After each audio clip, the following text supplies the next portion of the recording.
ಒಳಗೆ ಸ್ವಲ್ಪ ಸಕ್ಕರೆ ಹಾಕ್ತೀನಿ, ಒಂದು ಟೇಬಲ್ ಸ್ಪೂನ್ ಅಷ್ಟು ಮೊಸರು ಹಾಕೀನಿ. ಸಕ್ಕರೆ ಹಾಕೋದ್ರಿಂದ ಲೈಟ್ ಮೈಲ್ಡ್ ಸ್ವೀಟ್ ಬರ್ತೈತಿ, ಪ್ಲಸ್ ಕಲರ್ ಚಲೋ ಬರ್ತೈತಿ. ಆಮೇಲೆ ಉಪ್ಪು ತೊಗೊಳತ್ತೀನಿ. ಉಪ್ಪು ಅಂತ ಜನರದಾಗೆಲ್ಲದಕ್ಕೂ ಹಾಕ್ತೇವೆ. ಹಂಗೆ ಇದು ಹಾಕಿ ಫಸ್ಟ್ ಇದನ್ನ ಹಿಂಗೆ ಒಣ ಕಲಿಸ್ತೇನೆ. ಗೋಧಿ ಹಿಟ್ಟು ರವೆ ಅಷ್ಟು ಹಾಕಾಕ್ತೇನೆ, ನಾ ಇದ್ರ ಮೈದಾ ಹಾಕಾಗ್ತಿಲ್ಲ. ಆಮೇಲೆ ಇಲ್ಲೇ ಆಲೂ ಕುದಿಯೋಕ್ಕಿಟ್ಟೇನೆ ಕಟ್ ಮಾಡಿ. ಇವು ಮೆಣಸಿನ್ಕಾಯಿ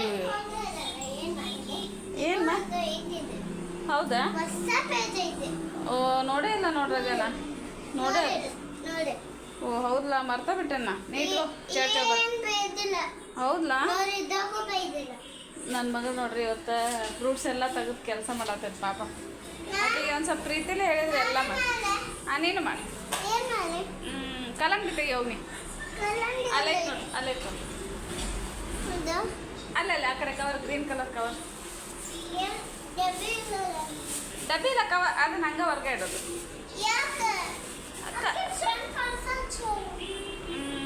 ಕಲ್ಲಂಗಡಿ ಸಾಲಲ್ಲ ರಜೆ. ನಿನಗೆ ಪೂರಿ ಮಾಡೋದು ಕೊಡ್ತೇನೆ, ಪೂರಿ ಮಾಡೋದು. ಹಾಂ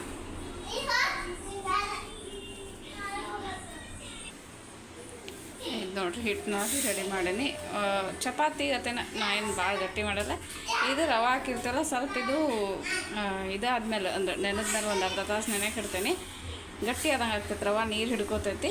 ಅದಕ್ಕೆ ಒಂದು ಸ್ವಲ್ಪ ನಾರ್ಮಲ್ ಚಪಾತಿಗಿಂತ ರವೆ ಹಾಕಿವಂದ್ರೆ ಸ್ವಲ್ಪ ಜಾಸ್ತಿ ನೀರು ಹಾಕಬೇಕು. ಅದೇ ಇಷ್ಟ.